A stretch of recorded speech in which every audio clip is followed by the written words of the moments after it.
Los saludamos, amigas y amigos de Canal UCR, o mejor dicho, 15 UCR, que es el nuevo nombre que tiene el canal, aprovecho para decir que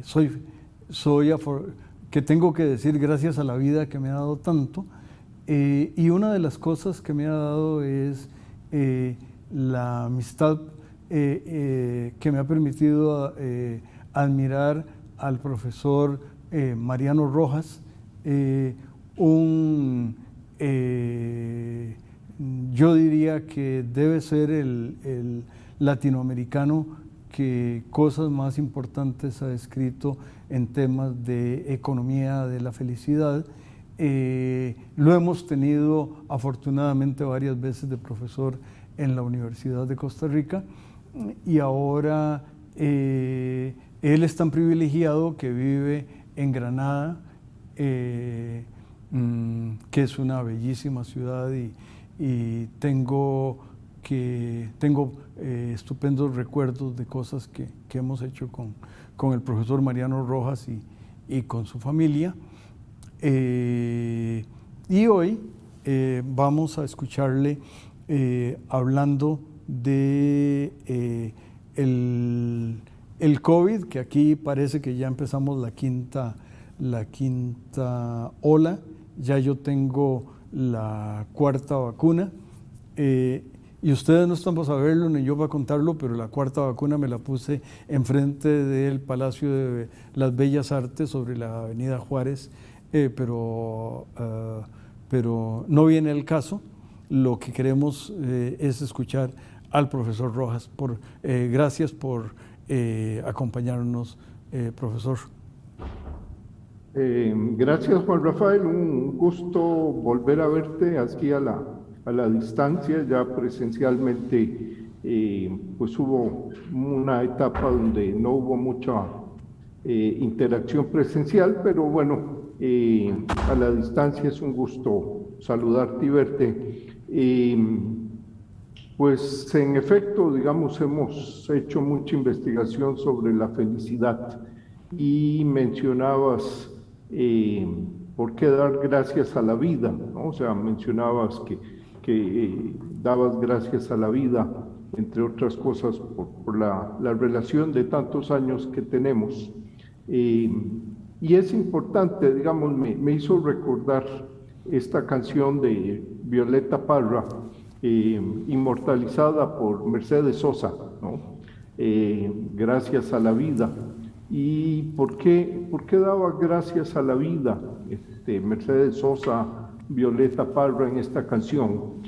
Algo interesante es que habla del ser amado, habla de madre, hermano, amigo, ¿no? La letra de la canción habla claramente, dice madre, hermano, amigo, gracias por poder ver al ser amado, ¿no? Habla de experiencias muy humanas, y lo que hemos encontrado en la felicidad, la investigación que hacemos, es que este tipo de interacción personal, de relaciones interpersonales, pareja, con los hijos, con los amigos, con los colegas de trabajo, es muy importante para la felicidad. A veces menospreciamos el tema, a veces pensamos que el trabajo es ingreso, y a veces pensamos que el propósito de un país es el crecimiento económico y el aumento del ingreso, pero nos hemos dado cuenta que para la felicidad lo que importa es la interacción entre personas, la capacidad de disfrutar la vida con los demás, ¿no? O sea, no solos, no con la tarjeta de crédito, no con objetos materiales, sino en lo que podríamos llamar un viaje compartido, que es la vida, compartir con todos. Entonces, pues es un gusto estar acá y compartir unos minutos con vos y con tu auditorio. El COVID o cosas relacionadas, los posteriores del COVID, pues afectaron notablemente a la gente de este país. Yo recuerdo cuando había solamente 6 contagiados de COVID y cuando había, o más bien 6 difuntos, y obviamente colegas, amigos, parientes se han afectado, pero yo creo que esto que dices de volver hacia cierta presidencialidad marca, me parece, una nueva circunstancia. Confieso que la primera vez que grabé en este mismo estudio, cuando estaba el COVID y el país básicamente cerrado, tuve temor. Los compañeros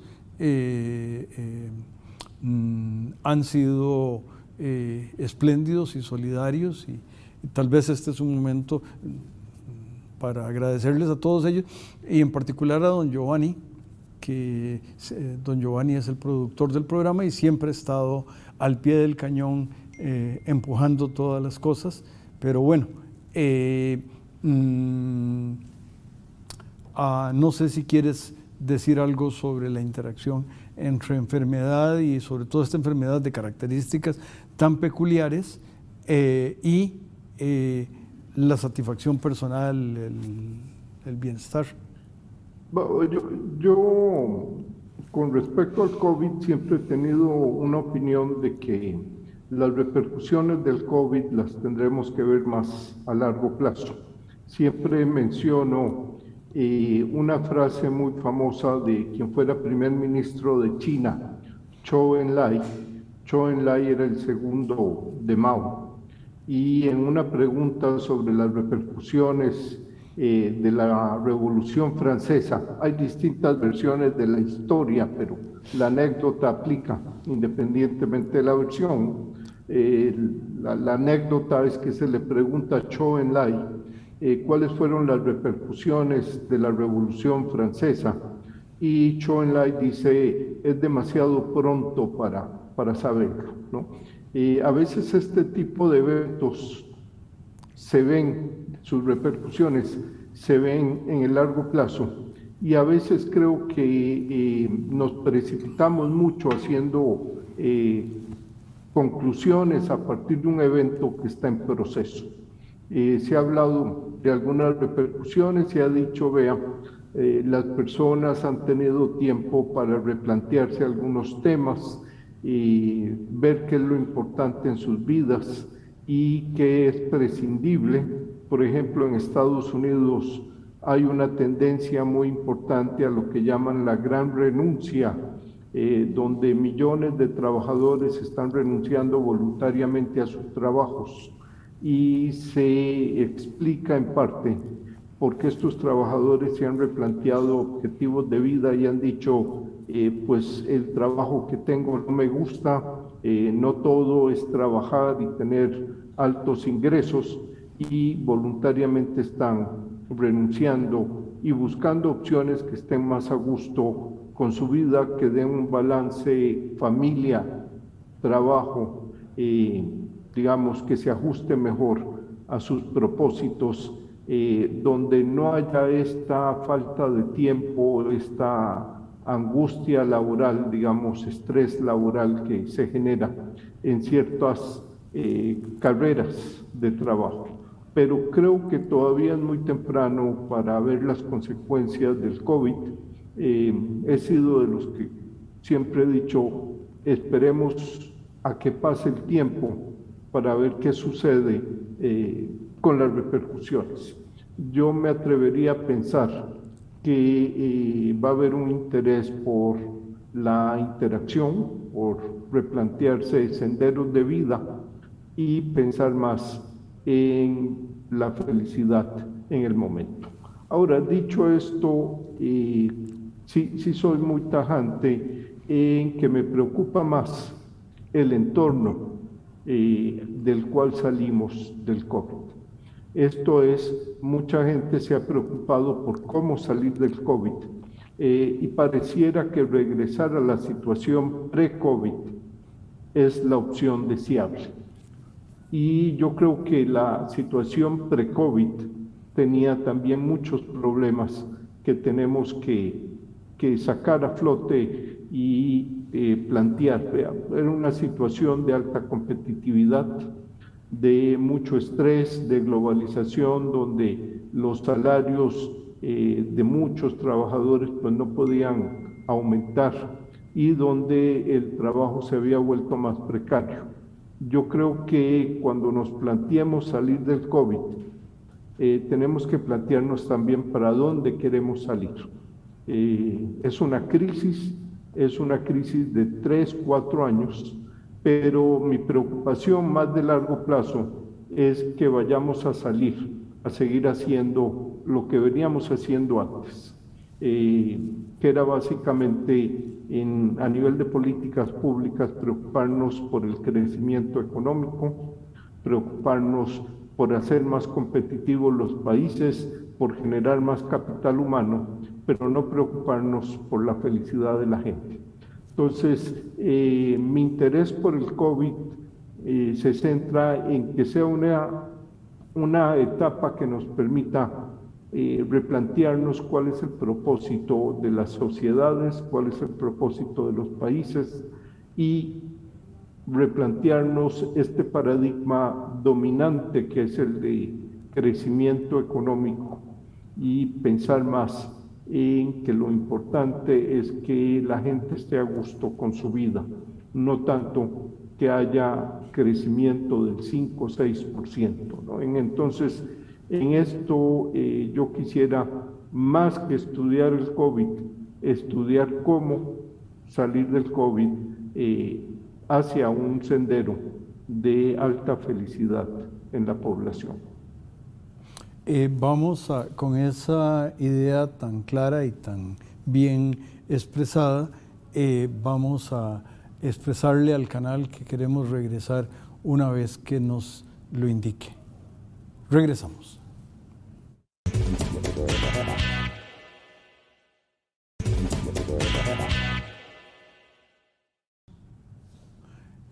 Continuamos, amigas y amigos, escuchando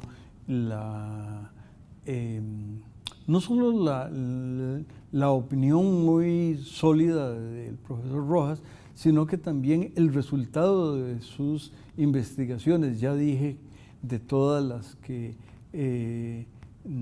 estoy seguro que las últimas investigaciones del profesor Rojas no las he leído, pero sí me he nutrido en el sendero que él puso y confieso que cuando nos conocimos ambos estábamos cerca de temas de banca, pero afortunadamente de las muchas cosas que he ganado y otra vez gracias a la vida que me ha dado tanto con el profesor Rojas es la orientación hacia los temas de bienestar subjetivo o felicidad.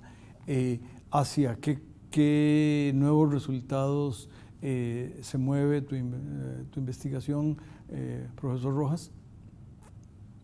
Sí, digamos, uno como economista, cuando empieza a investigar sobre la felicidad, es muy natural, pues, acudir a las variables económicas, y los economistas pensamos sobre todo en poder de compra, en ingreso, y luego pues pensamos en inflación, desempleo, y entonces uno asume que este grupo de variables explican muy bien la felicidad de las personas. Y los primeros estudios que hicimos fue sobre la relación del poder de compra, el ingreso del hogar, temas como la ocupación y la felicidad. Pero lo que nos dimos cuenta es que este grupo de variables o de factores son insuficientes para entender la felicidad humana. Y algo que ha aparecido consistentemente en todas las investigaciones es que muchos latinoamericanos reportan altos niveles de felicidad. Y eso es lo que ha movido, digamos, la gran incógnita es entender por qué latinoamericanos que viven en entornos que no son del todo ideales, donde hay mucha pobreza de ingreso, donde hay bajo poder de compra, mucho sector informal y otros entornos sociales caóticos, crimen, violencia. ¿Por qué muchos latinoamericanos son felices? Entonces, la investigación de los últimos años se ha centrado en entender la felicidad de los latinoamericanos, porque creemos que este caso, el caso latinoamericano, que es un caso de alta felicidad, puede dar algunas lecciones que son útiles para el mundo, sobre cómo vivir una vida feliz y qué es importante. Y dentro de lo que hemos encontrado es ese factor de las relaciones interpersonales que comentaba, la cantidad y calidad de relaciones interpersonales en América Latina es muy alta. Pongo un ejemplo, una encuesta que hicimos en 3 países latinoamericanos y en Estados Unidos, pregunta sobre qué tan frecuentemente tienen experiencias de cariño, de amor, ¿no? Afectivas. No estamos hablando de amor romántico, sino de un amor más como cariño. Y en Estados Unidos solo un 35% de los encuestados nos dijeron frecuentemente, ¿no? En América Latina esa cifra llega a 75%. Entonces, empezamos a ver que hay una gran riqueza relacional en América Latina y que es muy importante para la felicidad. Y nos damos cuenta, por ejemplo, que aquellos estadounidenses que tienen muy buenas relaciones de pareja, con hijos, con amigos, familia extendida, son muy felices. El tema es que no hay tantas relaciones humanas de calidad en Estados Unidos. Entonces estamos hablando de un concepto de pobreza relacional y riqueza relacional que va más allá de lo material, que tiene que ver con el tipo de relaciones interpersonales que hay, desinteresadas, frecuentes, no instrumentalizadas, relaciones porque da gusto compartir con alguien, no porque uno espera algo de esa otra persona.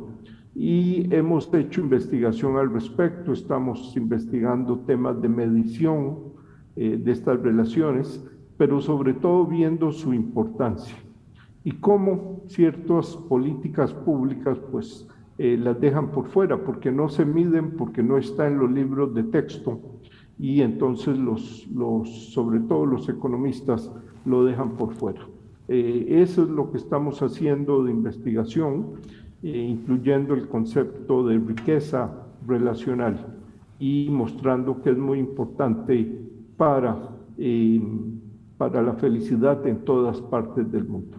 Algo que creo que es importante destacar también es que generalmente estos temas no los estudia la literatura anglosajona, porque no es un tema central, digamos, son investigadores que crecen en un entorno donde la calidez relacional no es tan alta.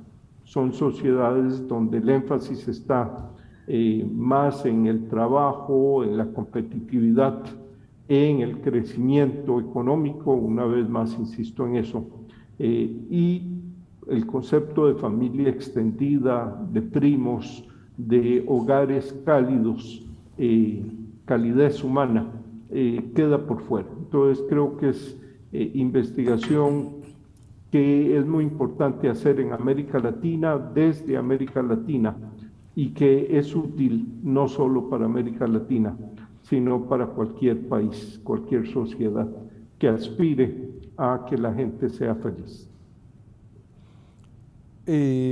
Sobre esas experiencias, tú has vivido y enseñado en Centroamérica, obviamente en México. Recordé ahora que diste clases en Beijing y tienes parientes políticos en Chile y estoy seguro que tienes muchos colegas en Sudamérica. ¿Hay alguna comparación entre esos entornos en los que has hecho docencia o has investigado? Bueno, la vivencia personal es muy valiosa. En efecto, digamos, he tenido la oportunidad de trabajar, vivir, digamos, periodos largos de tiempo con residencia, digamos, en muchas partes del mundo. Y eso permite, pues, no solo ver las bases de datos y hacer investigación, sino tener vivencias propias para contrastar. Claro, hay grandes diferencias culturales. Ahora mismo que estoy en España, pues nos interesa mucho investigar lo que llamamos la Europa Latina, Italia, España, Portugal, comparado con la Europa escandinava, con el mundo anglosajón. Hemos tenido experiencias pues, en otras partes del mundo, digamos, y sí, uno nota muy bien las diferencias culturales y aprende de ellas. Y en lo que a mí me interesa, pues este tema de la calidez relacional es muy importante, ¿no? Pareciera que la calidez por vivencia propia y también por lo que dice la información que recopilamos en encuestas, la calidez relacional en América Latina, y no en todos los países, en ciertos países de América Latina, es muy alta. Para ser tal vez más descriptivo, siempre comento que cuando yo era estudiante en la Universidad de Costa Rica, me tomaba 40 minutos más o menos desde el portón del edificio hasta el salón de clase. Eran 50 metros, todos conocemos el edificio de Ciencias Económicas, 50 metros, pero uno recorría esos 50 metros conversando con gente, se detenía a hablar y preguntar sobre la vida, la familia. Y mi experiencia es que en otros países eso no sucede. Mis años en Estados Unidos, por ejemplo, tuve compañeros que estuvieron al lado por 5 o 6 años y de los cuales no supe más que su nombre, ¿no? Entonces, la vivencia personal me indica lo que también indican las bases de datos, y es que países como México, Colombia, Costa Rica tienen una gran riqueza relacional, y eso no lo encontramos en Estados Unidos, no lo encontramos en Canadá, no aparece en Inglaterra, y curiosamente no aparece tampoco ni en España ni en Italia, como esperábamos en un inicio. Hay temas relacionales que están, digamos, que reflejan diferencias culturales, y es interesante entender de dónde vienen estas diferencias culturales. Pero esa es la cultura que llamamos latina, ¿no? Es una cultura cálida, cercana, y eso es muy importante para la felicidad, y es lo que hace que los costarricenses, que los mexicanos, colombianos reporten altos niveles de felicidad a pesar de las condiciones materiales de vida. Otro ejemplo muy interesante que hemos estudiado es Chile. Todos sabemos que Chile es el milagro económico. Por mucho tiempo tuvo indicadores económicos muy altos. El presidente pasado, Piñera, incluso se atrevía a decir, vea, ya somos desarrollados porque ya alcanzamos un ingreso per cápita superior a 20.000 euros en paridad de poder de compra. Pero Chile es una sociedad donde la escasez de tiempo, la alta competitividad, la carrera por el estatus, la inseguridad laboral han generado chilenos muy infelices. Chile es de los países más infelices de América Latina, a pesar de buenos indicadores económicos. Todo eso apunta pues a lo mismo. Póngale más énfasis al tema relacional. Cuando haga política pública, no olvide que el propósito final es la felicidad de la gente y que las relaciones humanas son muy importantes y las relaciones requieren tiempo y un ritmo de vida que permita interactuar con los otros. Le doy un gran abrazo que solo es a la distancia. Admirado y querido profesor Rojas, y a las amigas y amigos les invitamos a que se queden con los espléndidos programas de 15 UCR. Cuídense mucho todos.